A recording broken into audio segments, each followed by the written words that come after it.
Ito ang Broad Stream Cast Communicators, ang naiba at kakaibang plataforma sa digital broadcast. Mula Luzon, Visayas, Mindanao hanggang sa iba't ibang dako ng mundo. Broad Stream Cast Communicators, ang sandigan ng sambayanan mula sa walang labis at walang kulang na pagbabalita, paglilingkod, maglalahad ng mga mapagbuong komentaryo at usaping pambayan para sa kapakanan ng karamihan. Broad Stream Cast Communicators, tuwirang maglilingkod ngayon hanggang sa susunod na henerasyon.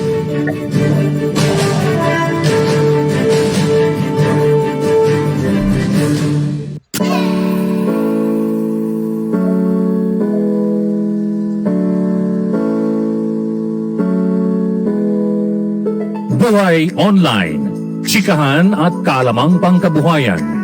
Ating tunghayan, pakinggan at tuklasin ang mga pangyayari at kaganapan sa mundo ng online. Buhay Online, Chikahan at kaalamang pangkabuhayan. Alamin ang pinaka-latest trends mula sa trabaho at kung hanggang saan na ang narating ng teknolohiyang ito.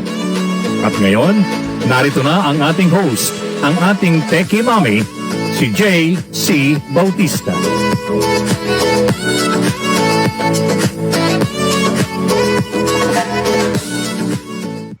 Hello, happy Friday, everyone. Yes. Thanking God to waking up on to this Friday, this beautiful Friday morning. Magandang umaga po at maraming salamat po, Panginoon, sa isa pang magandang umaga na ating mapapagsamahan po on a Friday po here in Buhay Online. Hello, everyone. Happy Friday. Yes. TGIF. Siyempre, weekend na naman. So, yung mga pagpasyal-pasyal, please, diba? I-ano natin po. Dahil bumababa na po yung mga number of infections, thank God. And hopefully, diba, like we said yesterday, kahapon pinagmitingan po kung ibababa yung alert level sa NCR at Metro Manila to alert level 2 again. Meaning, magbubukas na naman po yung mga negosyo, of course, na sa open, na sa public, yung mga restaurants and public establishments, pero with proper protocols, and yung vaccination certificate, pagkakalimutang dalhin at ibaon, paglabas po, no? Kasi kailangan po yan talaga as proof of having been vaccinated, right? So sana po, yun na nga, bumaba pa tuloy-tuloy at para ang alert level ay maging alert level 2, which is na, yan ang pumalit sa pag-ECQ, GCQ, whatever, MQ, MGCQ, alert levels na lang, di ba? So, ang tabayanan po natin yung news kung ano ng level magiging sa Metro Manila. And here in Pampanga po, kami po ay ganun pa rin, modified GCQ, but I think alert level 2 here in Pampanga.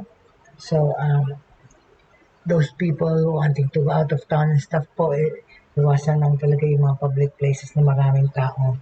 Kasi itong Omicron is widely and highly contagious, diba? As sabi na natin, right? So, so that's the news that we have, of course, regarding the alert levels, and of course, with regards to education, patuloy pa po patuloy pa rin po ang face-to-face, ang online learning, syempre po. Hindi ko lang alam kung natuloy na ulit yung pilot classes na face-to-face, di ba? Kasi we said, dadagdagan po yung number of schools, dating 150, 250 na po ang, at more schools are participating in the face-to-face trials.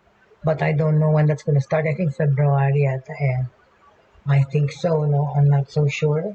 But we will keep you posted, okay? Okay? We will keep you posted. So developments po, as it unfolds, okay? So, In the world of ano naman, business, no, hindi pa natin pinag-usapan for the past few days. Asian markets drop as FED signals end of pandemic era cheap cash. Okay, ano ibig sabihin? From Hong Kong, no, equity markets stumbled in Asia yesterday, Thursday, following a late sell-off on Wall Street in reaction to a surprisingly hawkish turn by Federal Reserve boss Jerome Powell, who signaled the bank would begin lifting interest rates in March. After one of the Fed's most highly anticipated meetings for some time, he said the world's number one economy was well on the recovery path with unemployment largely under control, allowing officials to begin removing the crutches put in place at the start of the pandemic. Okay, in a news conference, he told reporters the committee is of a mind to raise the federal funds rate at the March meeting, assuming that conditions are appropriate for doing so. While a March hike had been penciled in by traders for several months, investors were spooked by Powell's apparent hawkishness as he refused to be drawn on a timetable for further increases, nor its plans to unload assets on its balance sheet, which have helped keep costs down. Analysts said that the fact that the bank appeared less moved by recent market losses indicated to traders a high bar for the so-called Fed put, referring to its willingness to backstop investors in times of trouble. The Fed's pandemic era financial largesse of bond buying stimulus and record low interest rates helped the global recovery and fuel a two-year equity rally. But the age of cheap cash is being brought to an end as the bank embarks on a fight to bring down inflation from a four-decade high. Officials still believe that the price rises will be brought under control as economies reopen and supply chain problems abate, but the need to prevent them running away now is forcing them into an aggressive pivot. The meeting played out more hawkishly than we expected, said Stephen Englander at Standard Chartered Bank. Powell's comments sent Wall Street sharply lower from their intraday levels. Asia followed the selling. Tokyo, Hong Kong, and Sydney shed more than 2%, while Seoul was off 3%, with Shanghai, Singapore, Wellington, and Jakarta also suffering steep losses. Commentators were left guessing how much the Fed will lift rates in March and how many more times it will do so, with estimates ranging from a total of 3 this year to as many as 5. But there was concern about Powell's refusal to reassure that the increases would be tempered. At least in today's case, Powell's desire for flexibility was viewed as hawkish, given his comments regarding inflation. Okay? Itong sinabi ni Samir Samana of Wells Fargo Investment Institute. It sounds like he is acknowledging the Fed is behind the curve and can't commit to a path that won't upset financial markets. Oil prices slipped in early trade, having enjoyed a strong rally Wednesday that saw Brent break $90 for the first time in 7 years, owing to rising Ukraine-Russia tensions and data showing another steep drop in U.S. stockpiles as demand improves. Eyes are also on the upcoming meeting of OPEC and other key producers, where they will discuss plans to continue increase output. Energy traders are anticipating higher energy prices, tataas pang gasolina, on potential geopolitical risks, and as OPEC will stick to their plan to deliver another modest increase to production at next week's meeting. So yon, tataas ang oil, okay? So yun ang balita tungkol dyan sa stocks, okay? So, on another note naman, talking about technology in business, right? We were talking about, yesterday we talked about the things that you don't tell, the things that you do not tell your boss, diba? We talked about that sa workplace, right? And then, pinapag-usapan pa rin, natapos po natin yung tungkol doon. Ngayon naman, let's talk about other trends, okay? Ayan, I forgot to get water. We also talked about yung supercomputer, right? Na gagawin ng Facebook yung supercomputer. We talked about that yesterday, right? And syempre, no, we're happy to note that COVID-19 cases in NCR and nearby provinces are going down, okay? COVID-19 cases sa NCR tsaka nearby provinces are now going down, okay? Ito po ang balita as of today, okay? Tsaka may mga drive and jab while COVID infections are slowly declining in Metro Manila. Meron ng drive and jab, pwede ka na magpabakuna sa mga drive-thru, diba? Sa SM North sa Quezon City, meron na po. They continue to receive people waiting to get booster shots, okay? Sa parking lot. New COVID-19 cases in Metro Manila and the nearby provinces of Batangas, Cavite, Laguna, and Rizal are now on a downward trend. Thank you, Lord. Okay?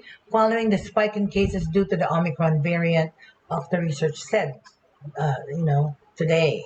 NCR, Batangas, Cavite, Laguna, and Rizal on a downward trend in new cases. Rizal has improved to moderate risk, while NCR, Batangas, Cavite, Laguna, and Quezon are still at high risk, after research fellow Guido David said over Twitter. Based on data presented by David, Metro Manila recorded a negative 67% one-week growth rate in cases, Batangas negative 41%, Cavite, negative ba yun? 48%, Laguna 48%, Quezon 18%, and Rizal at 61%. Pinakamataas pa rin ang Metro Manila. Okay? The reproduction number in Metro Manila is currently 0.52, Batangas 1.01, Cavite 89, Laguna 95, Quezon 135, and Rizal 0.69. Reproduction number is the estimated number of new cases from a COVID-19 positive individual. David said the ideal reproduction number is less than 1 to indicate decreased transmission. So Metro Manila is doing pretty good at 0.52. The indicators used by Octa Research in identifying risk classifications are based on U.S. nonprofit COVID Act Now and are different from the matrix being used by the Department of Health. Okay? So, yun po ang magandang balita, bumababa na po ang number of infections. Okay? Pero ulitin lang ulit, syempre, sa pagbaba niyan, diba, huwag na naman maging complacent. Pag bumaba, sige na naman tayong pasyal at go everywhere, right? But no, please, let's bring it down more and more para po ma-accomplish po yung gusto nating herd immunity, para po magbalik na halos to normal ang ating mga pamumuhay. Diba? Like in Taiwan, right, and Japan, they are living with this virus. But then, lalo na sa Taiwan na halos zero infections. Pero dapat lang talaga na kahit na bumaba pa yung alert level, we should still practice all the safety and health protocols, diba? Kasi nga, andyan pa yung virus and inaaral pa rin yung efficacy ng vaccines, inaaral pa rin yung strain or strength ng mga virus. So, wag tayong magkampante, right? Wag magkampante talaga because, it's here to stay as we know and feel it, right? So, we're just really gonna have to live with it. We're just gonna have, sorry, pasensya na, to live with this. Excuse me lang, can I just get, kasi wala akong kasama, I'm gonna have to be the one to get my drink. Excuse me for just, not even a minute. Few seconds. I need to get my,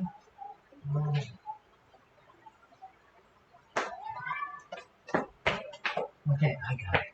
I'm back, thank you. All right. So what else do we have in store for us today? Yung tungkol sa work po, opo, lang po, sandali lang at pag-usapan pa rin natin kwento po sa mga trabaho at nasabi na natin yung mga businesses to do online, diba? We already talked about that. Okay, so ngayon nga kasi, diba, there's the symptoms of a flu, parang pareho ng Omicron, right? So how do we take care of that, right?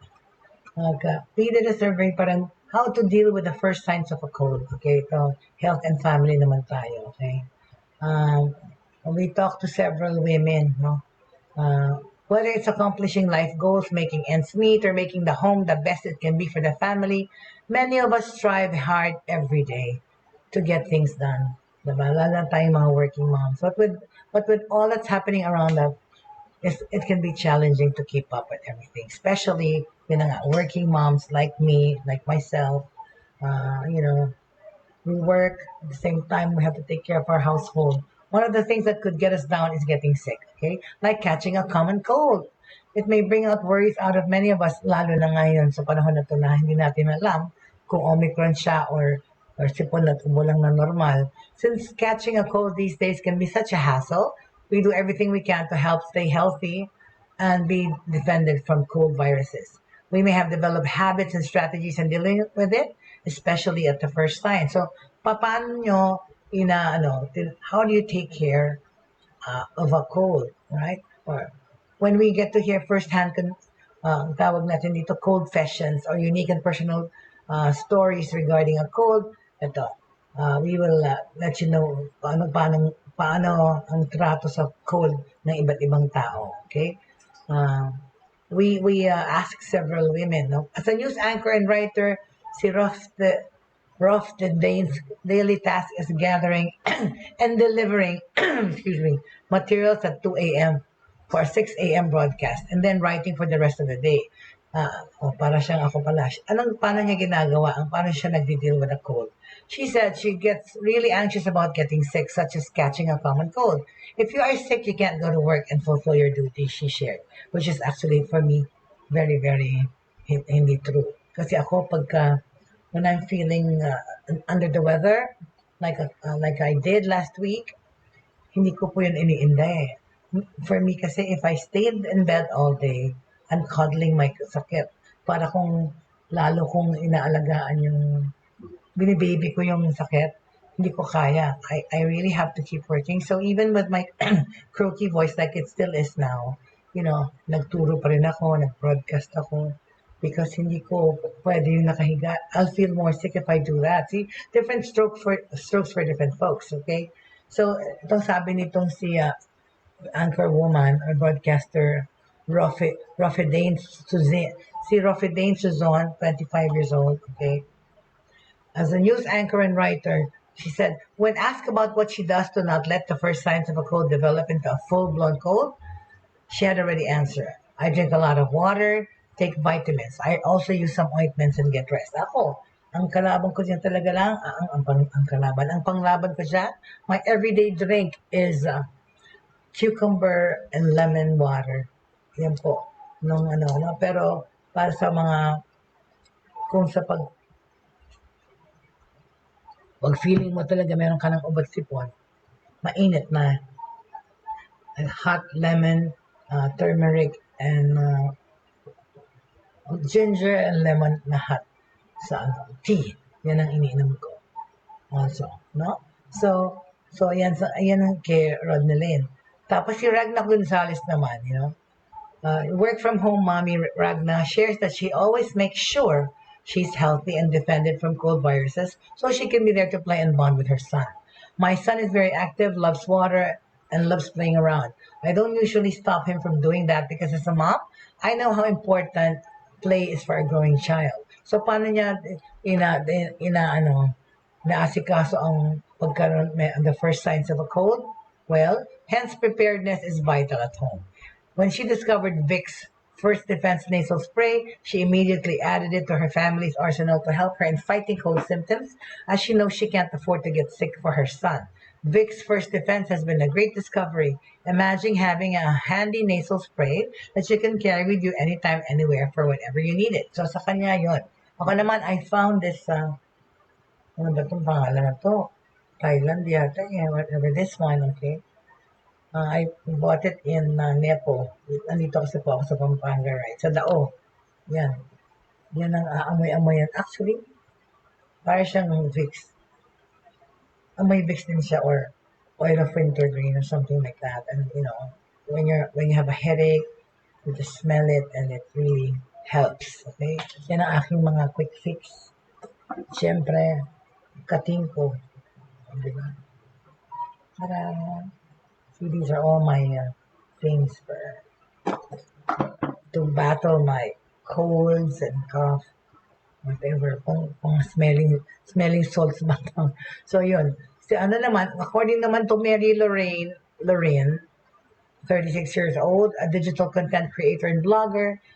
She's more direct in her strategy to help be defended from a cold. I take vitamin C, sabi niya, as prescribed by our family doctor. I drink lots of fruit juice and eat more vegetables than usual. Ako rin, aside from yung mga yun, I take vitamin C, 1,000 milligrams a day, right? Tsaka pag meron akong nagnatag konti, yun na nga itong aking linwa. Ito ang aking, my savior, where's my linwa? Oh, yeah. You know, this is what I think what saved our day when we had COVID, no? When my family and I had COVID, malaking tulong po talaga itong what we did, no? When we had COVID was, hindi naman kami tinanggap sa ospital kasi we had minor symptoms. Asymptomatic po yung aking anak tsaka yung aking better half. Ako lang yung nagkaroon ng medyo harder symptoms like my whole body was para akong binugbog ng 10 maton and with a headache and just a fever for 3 days na 39 point something. Tapos, so what I did, hindi naman kami in-admit sa hospital kasi nga, nakakahinga naman kami and our oxygen levels were good, but we just had to contain yung pain. Tsaka yun, I lost my sense of taste. My child lost his sense of taste. Pero yun, nakakatawang story nun kasi my husband or my fiance is a very good cook, right? Nagmangmaangan pa nun eh. Nahalata lang namin na siya rin. Kasi na nagluluto siya, naiba yung taste, sabi ng anak ko. Yun pala kasi may COVID din siya. So, he also lost his sense of taste. Pero yan, that's what cured us. Paracetamol, vitamin C, 1,000 milligrams, and lots of water with cucumber and lemon, at saka, or hot water then with ginger, hot tea with ginger and lemon, tsaka itong linwa. You know, in the endorse na pero totoo, it really helped us a lot. We took linwa, like 2 in the morning, 2 in the afternoon. So that's what we did po, no? So yeah. So, going back to what I was saying, so pag-cure ng mga may bahay na ito ng common cold, or how they deal with a common cold,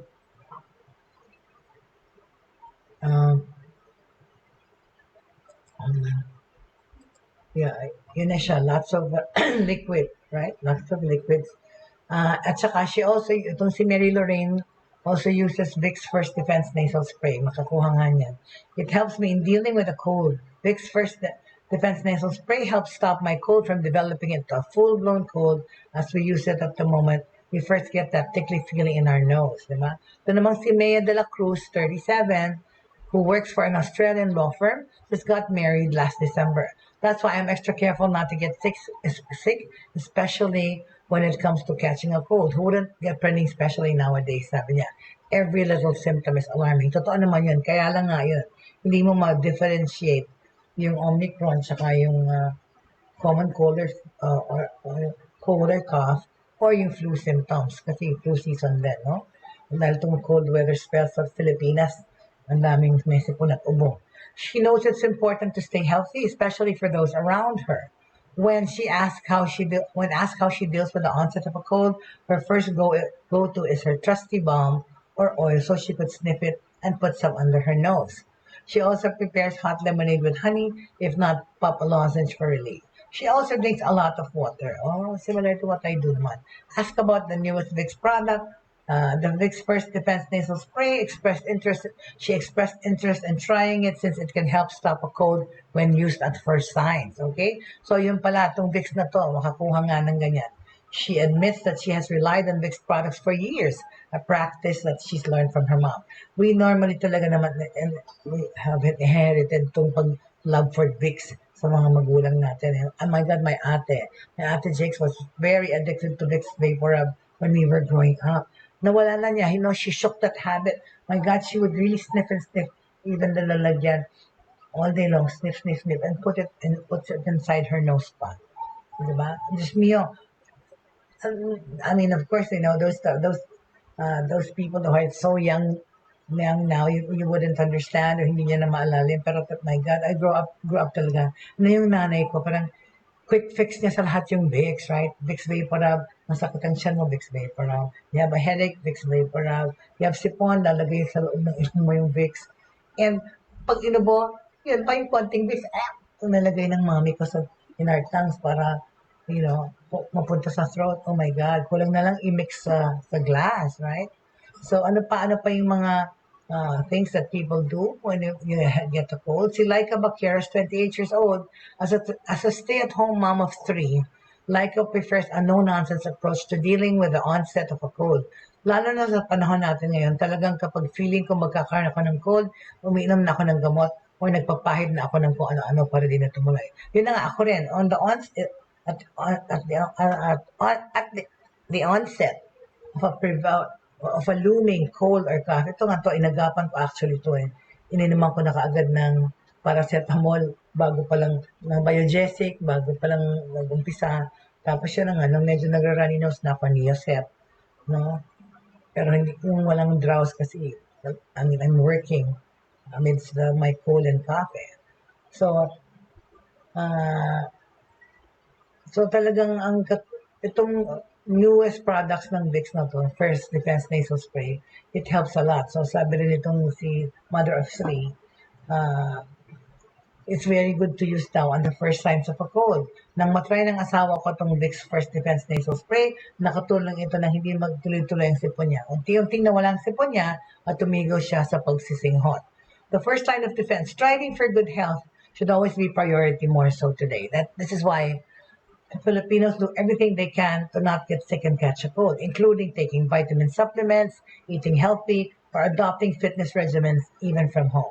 Many Filipinos' propensity for kapraningan today means they are no longer taking chances. Totoo, like my ate in Metro Manila or my sisters, it pays to be praning. And lalo na in this pandemic, wala naman ako masasabi doon. Pero yun na nga ang what's ironic is, those people sometimes who are home all the time, hindi sila lumalabas, yun, sila pa yung nagkaka-COVID, which is,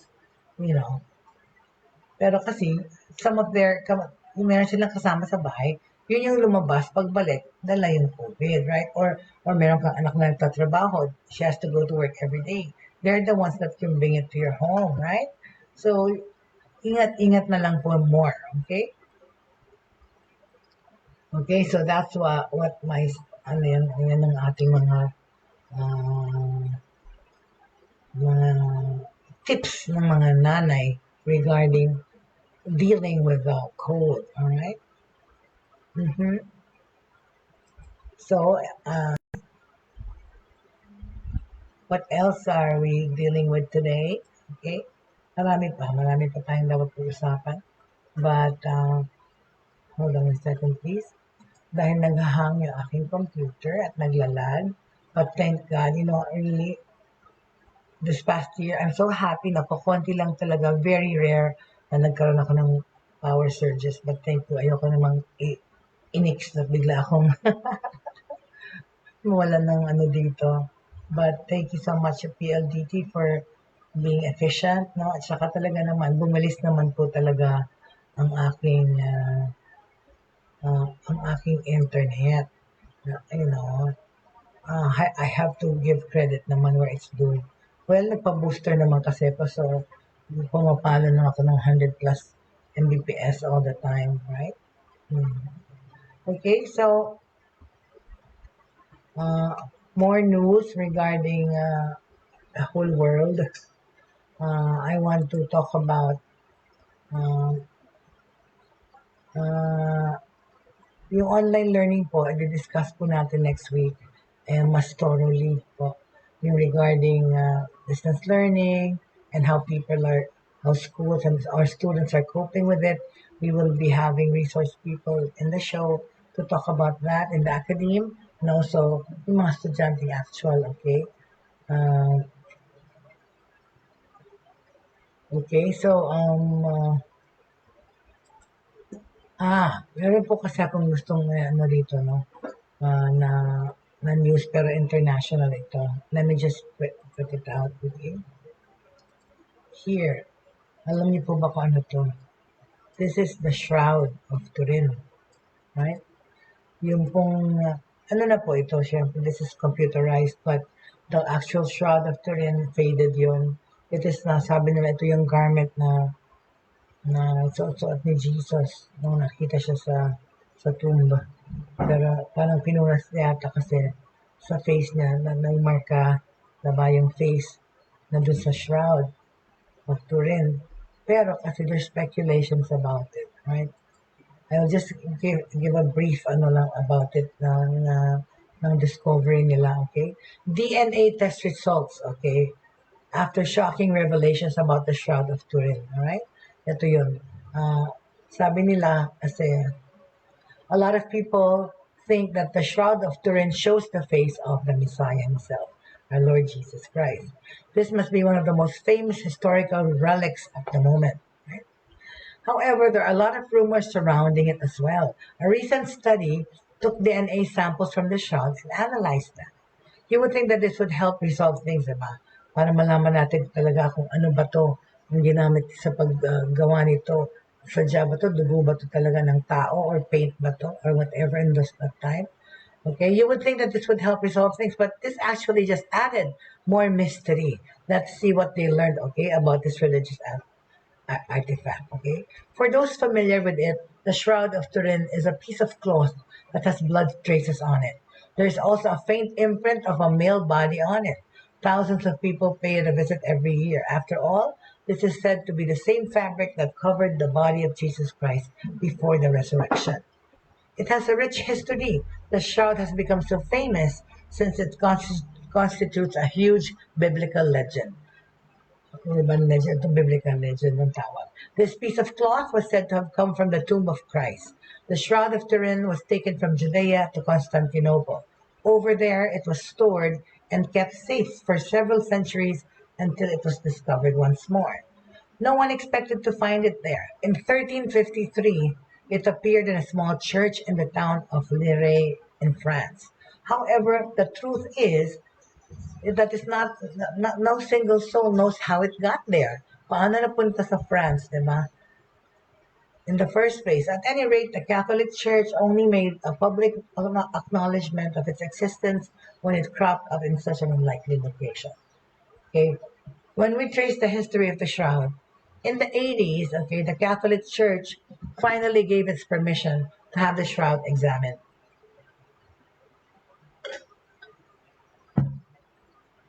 Ng 80s po ito. Nung kinakain ko yung mga orange peel, nasa drink ko po yun eh. Sa aking Citroen tea. Okay. So, in the 80s, the Catholic Church finally gave their permission para ma-examine yung shroud. Okay? With the help of radiocarbon dating technology, scientists analyzed the cloth and claimed that it was made from any time from 1260 to 1390. The implication that this was fake, of course, some people did not take this well. The results were dubious or doubtful. As you can imagine, this did not sit well with many people. Critics and religious zealots alike claimed that the researchers relied on patches of the shroud.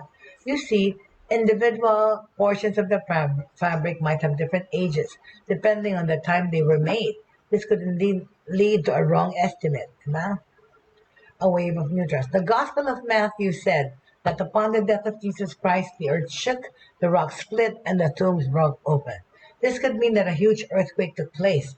Geologists say that a strong one could release a wave of neutrons that can also lead to an inaccurate radiocarbon dating process. So they extracted DNA from it. No? In 2015, a study was conducted by a team led by a geneticist by the name of Gianni Barcaccia. Kala ko Gianni Versace. Gianni Barcaccia. Barcaccia, Barcaccia. They extracted dust from the shroud and analyzed the resulting sample. The dust particles came with traces of not just plant DNA, but also of human DNA. Wow! Kilabot, di ba? So, yun na nga. Yung dust sa shroud, meron human DNA. Well, actually, dahil ang dami na naman napagdaanan na tao. Which explains the human DNA, I guess. Could it actually have belonged to Jesus Christ? Barcacha separated and then sequenced the sample. He relied on the human mitochondrial DNA that a child inherits from the mother. Based on the findings, the garment must have been touched at one point by people in East Africa, North Africa, and China. Wow, Chinese Jesus Christ. It is fascinating that they managed to trace all that. Both plant and human DNA were found. Aside from what they learned from the human DNA, the plant DNA offered a diverse lineage too. It looks like there is DNA from all over the world on it. Among other things, the shroud came with samples of European spruce trees, Mediterranean clovers, East Asian plum trees, and even North American trees. In any case, the most prominent ones came from certain regions of the Caucasus and the Middle East. Caucasus ba yan? That might be an indication of where its origin is. As a matter of fact, it is not a stretch to say that it came from somewhere near the alleged tomb of the Messiah himself. Okay? Percacha shared something interesting about a specific haplotype that they found on the fabric. Okay? The team found out that one of the most prominent looked like it came from the Druze community. If you don't know what it is, it's an ethnic group that can trace its origins back parts of the Middle East, the Druze. Okay? It is interesting to note, too, that where they trace the oldest snippets of DNA on the Shroud of Turin from, the findings suggest that they had lineages found only in India. That piece of information came as a surprise. This suggests that the fabric was originally made in India. Somehow it found itself in Europe.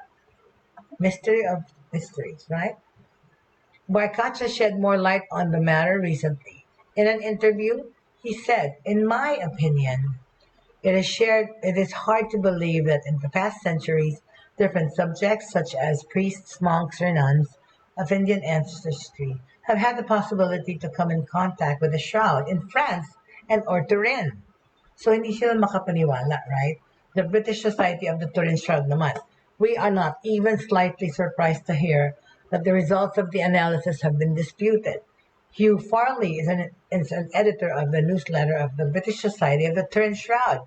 He said that the results are not sufficient enough to answer the questions about the authenticity of the shroud. They did a good job. Okay, they did a good job. Hugh Farley made sure to acknowledge that the researchers did what they could. The problem is that it is not enough. They've done a good job and they've identified a number of species that mean, broadly speaking, nothing at all.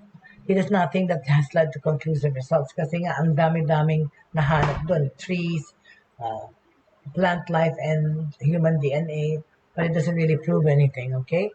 So what does a geoscientist what did he have to say about this? On the other hand, we have yet another critic in the form of a Danish geoscientist called Renee Enevon. She said that previous studies of pollen that had been performed on the fabric were unreliable.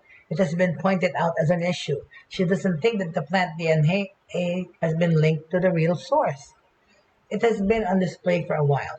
Ferry also made an excellent point by bringing up how the Shroud of Turin had been on display all over the world for centuries, meaning it has passed many hands or environments, right? It is only natural that it has been exposed to external elements. It might not look possible that the shroud came from the United States, but there are many other possibilities. So, what do you think now? We have to keep an open mind. What is it going to take to convince us? According to Fahy, the scientist, scientists need to run more tests on the flaxseed that made up the piece of the linen.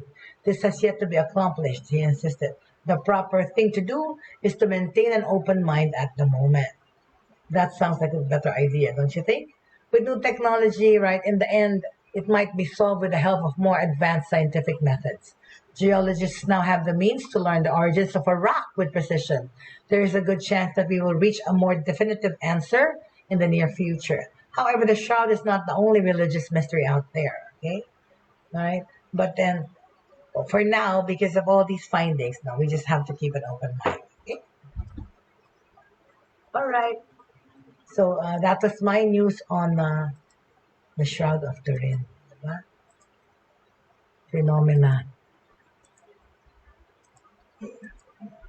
Pero talaga, diba?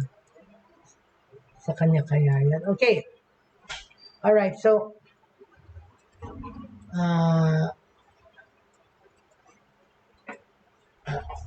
that was that, about that.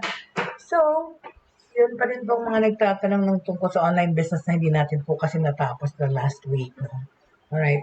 I have a few minutes to talk about it and give suggestions again. Sandali lang po. Itong aking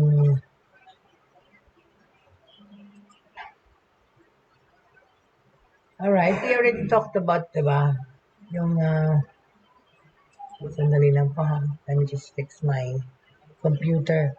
So anyway, thank you po sa ating mga tagapanood na kasama natin today.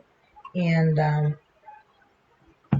of course, if you have any questions or suggestions on what you want us to talk about, or if you want to bring on some guests here, the resource people, to talk about certain issues po, please feel free to message me on my messenger or sa email ko po, techiemommy@gmail.com, or dun po sa mag-message po kayo sa akin sa Facebook or sa messenger, and let me know your suggestions or if you have resource people to give na gusto niyo ipag-guest dito sa ating show, please feel free to do so po. And for those who miss episodes here ng live stream namin, you can always go to our YouTube channel, Broad Stream Cast Communicators, and watch past episodes po.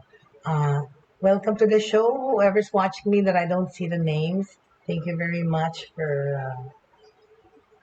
joining me po today. And I'm having a bit of a headache. Hindi ko na naman to. Anyway, so I hope I'm broadcasting fine today, that you guys can hear me and see me okay.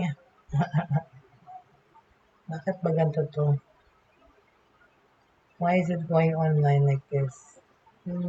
Hold on. Anyway, more news, no? Wait a minute, never mind, I'll not deal with this anymore. So, okay, let's talk about jobs. Now, we were talking about jobs, okay? Nowadays, of course, in this pandemic, in this present situation, what jobs are actually proliferating in the market?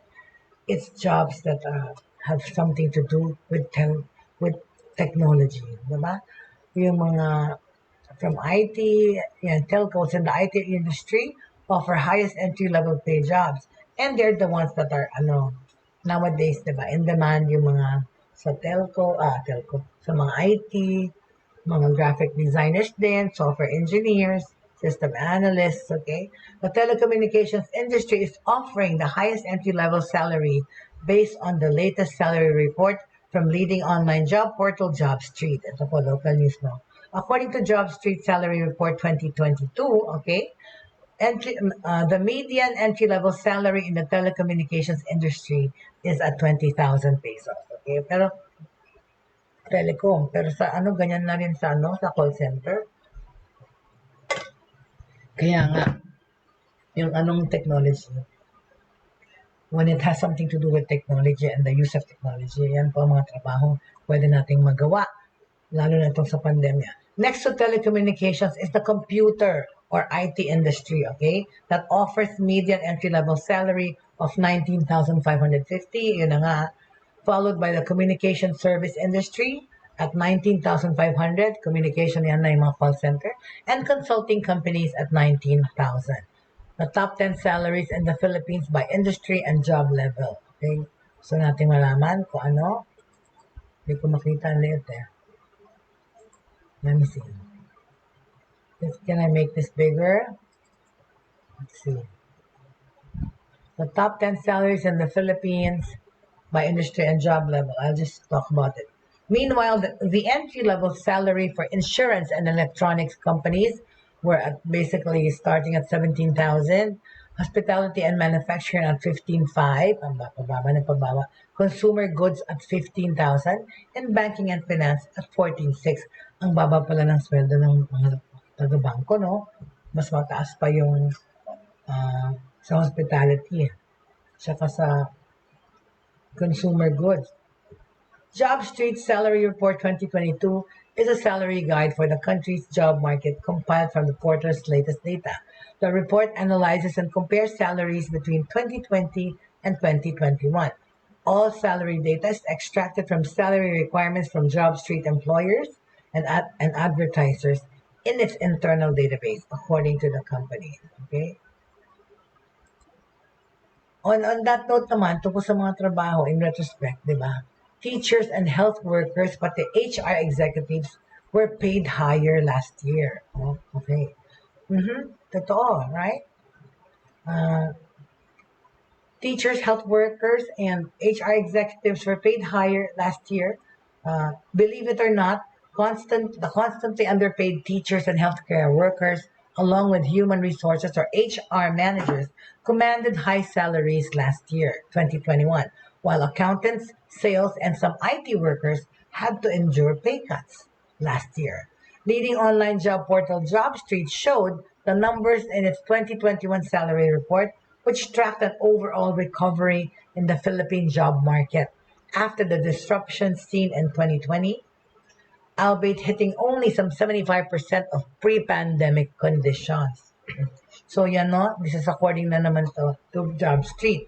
According to the report presented on Wednesday by JobStreet Philippines country manager Philip Gioca, 50% of job posts in the platform enticed job seekers with salary increases last year, with 22 industries giving 40% of its posted jobs pay hikes averaging nearly 23%. Okay.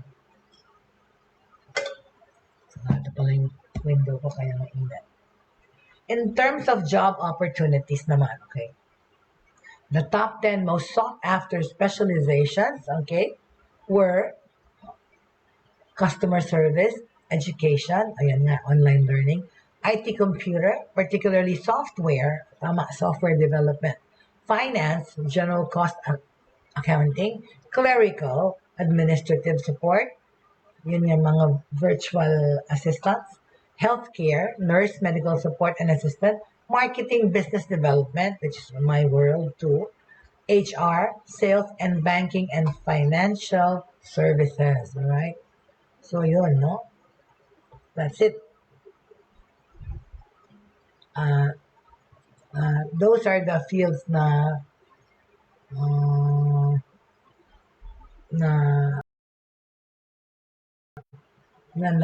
nung 2021, right? But now,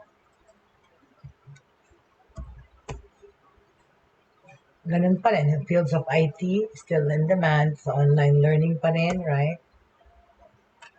So, let me just go back to my page nawala na ako.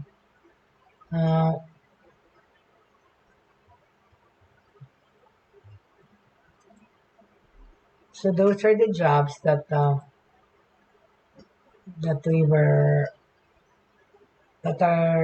were in demand noong 2021 at saka at yung mga sweldo po na binigay.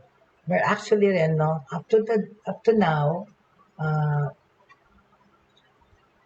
yung IT jobs ko talaga, ang dami pong mga freelancers na naging, you know, as a lot of people have lost their jobs, a lot of people have become also either entrepreneurs or freelancers. And ang malaking bagay po yung merong kaalaman sa technology, especially po yung mga yan, IT engineers, software developers, graphic designers, online teachers, online trainers, like myself, at pati writers po, like myself, because marami pong trabahong bumukas and opportunities online because of the pandemic. Okay? So, yan po ang maraming trabaho at saka marami rin pong nag-umpisa ng mga business right online also, which is the retail or reselling also. That's what happened po during the pandemic. And up to now po, yung mga dating businesses na merong mga shops na physical, they have now changed to selling online, right? Which is understandably naman why, right? So, those people asking tungkol nga sa mga business na itatayo, we already talked about that in passing, and we will talk about it more po every Wednesday yung tungkol sa business at kung anong mga kailangan gawin, anong mga magandang negosyong itayo dito sa pandemic na to, right? Okay? So, at this point, I'd like to, of course, remind everyone po na lahat po ang shows po namin dito sa Broad Stream Cast Communicators are starting from 7 o'clock in the morning till 12 at night. Iba-iba po, every hour and sometimes 2 hours yung mga nagbo-broadcast po dito. We're composed of, those seasoned broadcasters from the Philippines, radio and television. And of course, this Broad Stream Cast Communicators was founded by our dearly departed Antonio Salao. Thanks to him po, nabuo po kami, and we've been here for a year. Happy anniversary to us, more than a year of being here, and thank you also for having me on this venue to be able to share with you and also help inform and educate the public regarding a lot of things about technology and the use of technology. So, going back to what I was saying, right, sa highest paid jobs dito sa pandemya ay yung mga IT nga, sinasabi ko. But, itong 2021, yung teachers at saka healthcare workers at HR executives were paid higher, okay? In terms of opportunities, the top 10 most sought after specializations were last year, customer service, education, IT computer, particularly software, diba? Finance, which is general cost accounting, ulitin ko lang, clerical, administrative support, healthcare, syempre, nurse, medical support and assistant, marketing, business development, or Marcom, HR, sales, and banking, financial services. Yung marketing, syempre, digital marketing yan. Digitally savvy po. As for field specialization, those that recorded the most pay increases, okay, last year were in education training, 65%, healthcare, 57%, administrative HR, 54%, sciences, 53%, because maraming mga discoveries, maraming mga experiments po din tayong ginawa last year, and computer IT at 50%. Gioka said companies and industries thriving in the new normal were offering higher pay to candidates who were digitally savvy and could keep business going amid the pandemic. Totoo po. Kaya nga importante po talaga na ka-tech savvy, lalo na sa panahon ng pandemya dahil technology po ang nakakatulong sa atin to cope and be resilient in this period of time. In education, for example na lang, 67% of the ads were giving an increase in salary by 23%. Tinaasan pa pala sweldo ng mga guro. Tinaasan din yata yung tuition na loka. Online na nga lang, nataas pa rin. Yun na nga. So, the salary increase of 23% was seen in 2021 compared to 2020. However, 8% remains unchanged and there is a decrease of 25% in the volume of ads that give a lower salary offer. Because the education sector has pivoted to virtual classrooms, he said 65% of employers were willing to pay more. Oh my. Even employers in media, services, and engineering now have to offer higher pay to attract talent, di ba? Totoo. Kailangan na nila ito mas mataas na sweldo. In specific industries, kunyari, public service, 64%. Social services, 52%. And electrical tsaka sa electronics, 50%, were among those that showed pay increases. JobStreet offered that public sectors were in need of quality employees. With the new ways of working, it is said tech jobs related to telecoms were thriving and offering higher pay. The same trend was seen, syempre, sa digital marketing. Iyan naman talaga ang namayagpag nitong 2020 tsaka 2021, yung social media marketing, digital marketing. The same trend was seen sa digital marketing. On the flip side naman, oil and gas had a big decrease in terms of salaries, followed by hospitality and industrial machinery equipment. Yung hospitality, understandably so, kasi di ba yung mga hotel, hindi naman lahat bukas, or di ba, hotel tsaka travel, right? Oil and gas had a big decrease in terms of salaries, followed by hospitality and industrial machinery equipment. Yung BPO, business process outsourcing firms, were not spared. Yung mga call centers, bumaba ang hindi nag-offer ng mataas na sweldo kasi nga, madami naman sa kanila work from home. While the call center IT-enabled services BPO industry brings in the most jobs in the market with bigger offers, JobStreet noted that some firms could not evade the impact of the pandemic, with 41% of their job ads posting lower rates. Hindi nagtaas, bumaba pa nga, okay? Kasi nasa survival mode, explaining the decline in pay of accountants and other finance-related roles. Gioka said that in 2020, maraming employers po offered high salaries to draw talents with such specializations. But after a year, they have normalized their process and their recruitment. Workers in other industries took a hit in their paychecks due to businesses shifting to survival mode. Specializations requiring face-to-face interactions also saw a decline in salary offers, meaning hotel and restaurants, 35%, construction, 36%, services, 37%, and manufacturing, 35%. The pandemic has had a huge impact on the labor market in the past couple of years, itong past 2 years.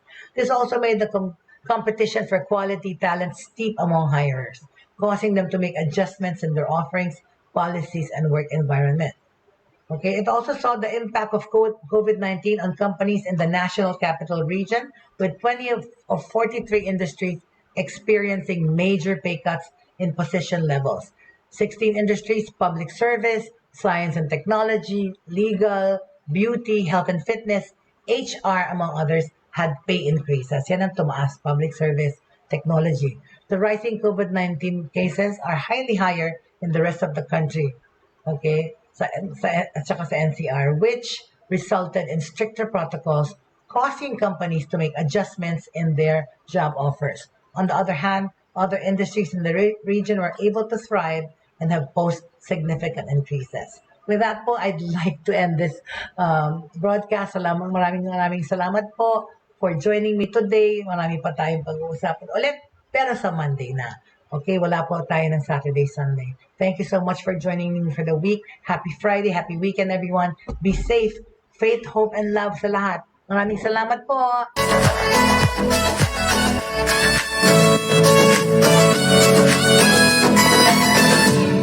Inyong natunghayan at napakinggan ang mga makabagong pamamaraan sa mundo ng online.